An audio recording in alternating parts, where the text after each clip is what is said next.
Ramadan ini temanya ziaratu ahlul khair wa mujalasatuhum wa sahbatuhum wa mahabbatuhum wa talabu ziyaratuhum wa du'a minhum wa ziyaratul mawadil fadilah.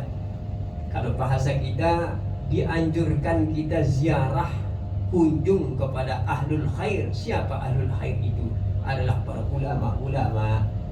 Dianjurkan kita duduk dengan dia. Yang ini kadang dianjurkan duduk dengan selebritis, artis. Yang ini dianjurkan duduk dengan ahlul khair, ahlul ilm, yaitu ulama. Dianjurkan duduk mendatangi tempat mawadul fadilah, tempat-tempat yang utama. Kalau bisa tempat utama yaitu tempat para ulama. Dianjurkan kita bertatap muka dengan dia. Alhamdulillah. Ma'asyiral muslimin jamaah rahimakumullah. Kenapa kita dianjurkan ya? Pertama, kita langsung saja bahas ya. Ulama itu sebagai pewaris daripada Nabi pertama. Yang kedua, ulama itu sebagai umana ur-rusul, sebagai kepercayaan daripada Rasul-Rasul Allah. Umana dari kata aminun, umana, kepercayaan Rasul-Rasul Allah. Ulama-ulama. Tapi ulama yang seperti apa? Ulama yang bujuran, ulama yang mapan ilmunya. Ya. Bukan hanya sebatas pulangnya gede, bukan itu. Jadi ulama itu bukan modalnya bolang, bukan modalnya jenggot dan sebagainya, tapi modalnya adalah ilmu yang mapan. Dan jangan terkecoh, pulangnya gede, belum tentu, itu mungkin aja penampilan itu. Jangan terkecoh dengan itu. Masyaallah, selebriti saja bisa pakai bolang ya.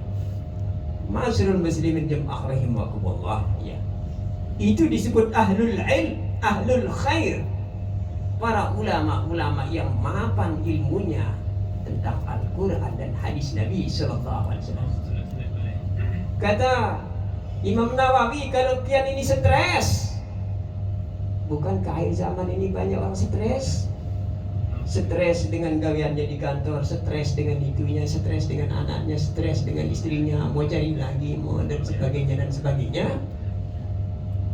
Dekat-dekat duduk dengan ulama supaya hilang stresnya. Tidak bisa menghilangkan stres yang lain itu kecuali duduk dekat dengan ulama. Wa sahbatuhum wa mujalasatuhum wa mahabbatuhum. Mujalasatuhum boleh kita artikan duduk bergaul dekat dengan mereka, menemani mereka, cinta kepada para ulama, baru hilang stresnya. Apa hukumnya cinta kepada para ulama? Wajib apa sunnah? Wajib. Wajib. Nah, coba kita baca ya. Cinta kepada ulama, anna mahabbatuhum wajibatun. Wajib hukumnya. Tapi ulama yang bujuran sekali lagi ya, bukan hanya modal bolang dan sebagainya, tidak, tapi ulama yang benar-benar ya, yang mapan ilmunya, yang bisa diandalkan keilmuannya, bisa sebagai rujukan umat Islam untuk menanyakan perkara-perkara mereka tentang agama di sana. Ini wajib kita cintai mereka, karena kita cinta kepada para ulama itu adalah syartun fi kamalil iman, merupakan syarat kesempurnaan iman kita. Kalau kalian tidak cinta kepada ulama, kurang sempurna imannya gitu ya. Wasabilun litazuqu halawatihi. Bila kita cinta kepada ulama, itu sebagai sabil, sebagai jalan kita untuk mendapatkan manisnya iman. Bukan gula saja yang manis ya. Gula yang manis memang, tapi manisnya iman belum pian merasakan itu. Kapan kita dapat rasakan? Litazuqu halawatihi. Apabila kita cinta kepada para ulama, baru kita merasakan manisnya iman. Manisnya iman itu contohnya, pian ini lebih dominan kepada ibadah nih. Kalau ada tekun, tidak dibuat-buat itu, lebih dominan. Apal hatinya hidup di dunia ini sementara waktu saja. Sebentar innalillahi, mungkin kena corona, mungkin kena itu. Udah itu tidak boleh lagi ke Samarinda sampai kiamat. Bukankah kita begitu hidup kita di dunia ini? Seperti itu nasib kita seluruhnya, tanpa kecuali apapun posisi Bapak. Hidup di dunia ini hanya sebagai batu loncatan menuju akhirat. Sementara waktu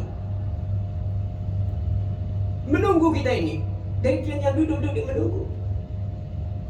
Siapa di antara duluan yang kita dipanggil? Sini, innalillahi misalnya.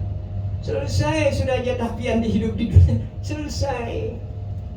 Tidak bertemu lagi dengan anak istri, tidak bertemu lagi dengan bapak, tidak bertemu lagi dengan orang sekantor, tidak. Ya. Maka satu-satunya andalannya adalah duduk dengan ulama supaya kita bisa merasakan manisnya iman. Ciri-cirinya kita mendapatkan manisnya iman, lebih dominan kita kepada hal kebaikan. Ma'asyiral muslimin jamaah rahimakumullah. Bila kita duduk dengan mereka, ya, berarti kita menyerupai diri dengan mereka. Siapa menyerupai diri dengan ulama? Bahwa minhum, maka yang dibariskan dengan ulama nanti. Yang cinta kepada ulama besok di akhirat dibariskan dengan ulama. Sini kata mereka. Barisan yang di sini, ini ulama-ulama. Sekalipun pian ini bukan ulama, tapi karena cinta kepada ulama dibariskan di sana. Tapi kalau pian ini cinta kepada yang lain-lain saja, ya pelawak misalnya, main ini nih. Bariskan sini aja ente ini, seperti muka pelawak di sini tidur. Allahu Akbar. Ma'asyiral muslimin jamaah rahimakumullah. Itulah makna dari kata wa man adda min zalik tashabbaha bihim wa man tashabbahu bihim biqaumin fa huwa minhum. Barang siapa menyerupai dengan para ulama, fa huwa minhum, maka dibariskan dengan mereka. Wa hadhi alamatul fauz. Itulah tanda-tanda keberuntungan. Tanda-tanda keberuntungan dan kemenangan pada orang itu sesungguhnya. Ma'asyiral muslimin jamaah rahimakumullah. Allah Subhanahu wa taala berfirman di dalam surah Al-Kahfi, ya. Wa in qala Musa li fatahu la abrahu hatta ablugha majma'al bahrain aw amdiya hukuba. Sebenarnya ayat ini kisahnya berkenaan dengan Nabi Musa belajar sama Wali Khidir. Saya katakan Wali Khidir saja. Ada sebagian ulama mengatakan Nabi Khidir. Belajar dia di sana. Kenapa sih Nabi Musa belajar di situ? Ketika Nabi Musa berpidato di tengah-tengah kaum Bani Israel, lalu Nabi Musa ini mengatakan, siapa yang paling alim dari saya? Hei, ya Rasulullah, siapa yang paling alim daripada engkau ya Rasulullah? Hei Rasul Musa. Ana ada bilang, saya yang paling alim. Lalu Allah mencela Nabi Musa ini. Ya. Tidak boleh kita katakan saya, itu tidak boleh, ya. Fa'ataballahu alaih. Allah mencela Nabi Musa. Kenapa dia dicela oleh Allah SWT? Karena dia terlalu sombong mengatakan saya yang paling alim. Lalu kata Allah, ada hambaku yang paling alim, tinggal dia di Majma'al Bahrain, tinggal dia di dua pertemuan laut gitu. Di sana dia tinggal. Di Majma'al Bahrain, dua pertemuan laut. Di sana dia tinggal. Siapa namanya? Namanya Khidir bagian Ibnu Malka. Dia paling alim daripada engkau, hai Musa. Kenapa dia paling alim? Karena dia memiliki ilmu laduniyah. Ilmu laduniyah ini tidak dimiliki oleh seluruh Rasul, termasuk Nabi kita Nabi besar Muhammad SAW. Dia tidak memiliki ilmu itu. Termasuk engkau, hai Musa, tidak memiliki ilmu itu. Hanya dia, hambaku, namanya Balian Ibnu Malka atau disebut Wali Khidir, dia memiliki ilmu laduniyah. Kalau gitu saya mau belajar. Nah, belajarnya Nabi Musa ini, mencari Nabi Musa, mencari Wali Khidir saja selama 83 tahun, bukan 2 bulan. Jadi, ini mencari guru kadang-kadang kita malas-malas, mencari guru ziarah, mencari ziarah ulama kadang-kadang malas-malas. Ya. Ini 83 tahun Nabi Musa mencari ulama tempatnya belajar. Ya. Mana dalilnya Ustaz supaya lebih yakin kami? Kata disebutkan dalam surah Al-Kahfi ayat 66, qala lahu Musa hal attabi'uka ala an tu'allimani mimma 'ullimta rusyda. Berkata Nabi Musa, lahu itu maksudnya Khidir. Berkata Nabi Musa kepada Khidir, hal attabi'uka, bolehlah saya mengikutimu untuk belajar kepadamu, hai Khidir? Boleh. Tapi ilmu saya ini aneh. Tidak ada orang memiliki ilmu seperti itu di dunia ini. Aneh. Mungkin kau tidak sabar untuk belajar pada ilmu saya. Saya usahakan sabar. Mungkin pian ini tidak sabar juga kalau bertemu dengan Nabi Musa, Wal Khidir ini. Tidak sabar, mesti ada bantahan mesti. Saya sabar. Ya. Lalu dicoba. Bolehlah contoh kecilnya. Ayo kita jalan-jalan. Kata Wal Khidir, bukankah kita belajar Syekh? Tidak, kita jalan-jalan dulu. Saya ngetes sampean dulu. Sabar tidak? Jalan. Wah ini pinggir pantai ini Syekh. Iya, pinggir pantai. Naiklah beliau perahu. Perahu itu penuh penumpangnya. Orang-orang kampung penuh perahu itu. Dia juga, Syekh ini naik, Nabi Musa juga naik. Begitu berangkat perahu tersebut, dibolonginnya ya perahunya. Waduh, ini guru apa orang nakal ini? Nah, mungkin pian juga pada waktu itu mungkin berkata seperti itu. Guru apa orang nakal ini? Nah, ini tidak sabar, ente tidak sabar mengikuti ilmu saya. Tadi saya katakan jangan bantah. Orang nuntut ilmu itu sabar. Tapi kalau ini kebangetan ini Syekh, merusak perahu orang itu tetap salah apapun hukumnya. Kenapa saya rusakkan ini, hei Musa? Ini adalah milik orang yang soleh. Nanti kalau dia sampai di seberang sana akan dijarah oleh orang pemimpin yang zalim di sana.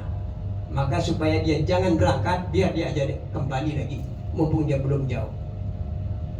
Nah itunya saya tidak mengetahui itunya. Nah ini namanya ilmu ladunia, sesuatu yang belum terjadi sudah ada bayangan positif ya. Nah ini namanya ilmu ladunia. Kalau kita ini menebak-nebak saja ya, tidak ada yang bisa ilmu itu ya. Ma'asyiral muslimin jamaah rahimakumullah. Rasulullah tidak dikasih ilmu laduni, tidak. Dia hanya wahyu. Dia hanya diberitahukan oleh malaikat Jibril. Ilmu ladunia itu adalah bagian dari ilmu Allah Subhanahu wa taala. Ma'asyiral muslimin jamaah rahimakumullah. Itulah sebabnya kita dianjurkan untuk cinta kepada ahlul ilm, yaitu ulama-ulama ya. Cinta. Bila kita cinta, wal tazudu mimma indahum ya, kita bisa membekali diri dari apa yang dimiliki oleh para ulama. Apa yang dimiliki ulama adalah ilmu. Yang bisa membekali diri dari ilmunya. Kalau sudah dapat ilmu ulama, tentu bisa seluruhnya bisa dikuasai. Harta bisa dikuasai, istri bisa dikuasai dengan ilmunya para ulama. Ma'asyiral muslimin jamaah rahimakumullah. Dari kisah Nabi Musa kepada dan Wal Khidir ini ada beberapa manfaat yang perlu kita catat. Yang pertama adalah ar-rihlatu fi talabil ilm, perjalanan kita di dalam menuntut ilmu. Perjalanan kita di dalam menuntut ilmu ini kan berliku-liku. Ada enak, ada tidak enak, kebanyakan tidak enaknya. Ya. Yang kedua, al-ilmu bit-ta'allumi. Ilmu itu tentu dengan cara at-ta'allum, dipelajari. Tidak ada orang alim tiba-tiba alim, tidak ada itu. Tidak ada. Tentu ilmu itu dengan cara bit-ta'allumi, dengan cara dipelajari. Ya. Wal istizadah minhu amaratul khair, dan berusaha menambah ilmu itu melalui ceramah-ceramah seperti ini. Itu sebagai tanda kebaikan-kebaikan, bertambahnya kebaikan kepada Bapak semuanya. Ma'asyiral muslimin jamaah rahimakumullah. Yang ketiga, as-sabru fi talabi, sabar di dalam mencari ilmu. Ya. Wa adamul ajzi wat tasarru'. Ya. Tidak merasa malas, tidak merasa sikap lemah. Sikap lemah itu tidak bagus. Juga tidak tasarru' itu sama dengan tidak tergesa-gesa, Pak. Tidak usah tergesa-gesa. Mencari ilmu tidak usah tergesa-gesa. Tidak usah mualim 2 hari, tidak usah. Tidak mungkin. Sama dengan kita makan, Pak. Tidak mungkin kita makan 2 karung sekali makan, tidak mungkin ya. Tentu pakai sendok sedikit gitu. Modelnya begitu. Ada enggak orang makan 2 karung sekali selesai? Tidak ada. Nah, tidak usah tergesa-gesa. Kemudian yang keempat adalah adamu i'da'ul ihatah. Tidak itu sama dengan, jangan kita mengakui diri kita ihatah, menguasai ilmu tersebut. Misalnya saya belajar kepada ulama A, lalu saya menganggap diri saya, wah ilmu itu sudah di kepala saya. Jangan seperti itu. Ya, ini termasuk adab kita kepada ulama. Ya. Ma'asyiral muslimin rahimakumullah. Yang selanjutnya, faedah yang kita dapat dari kisah Nabi Musa dan Wali Khidir ini adalah tahris syuyukhul alimin amilin, ya, mencari tuan guru yang alim yang mengamalkan ilmunya. Tahris syuyukha, mencari syekh atau tuan guru yang alim ilmunya.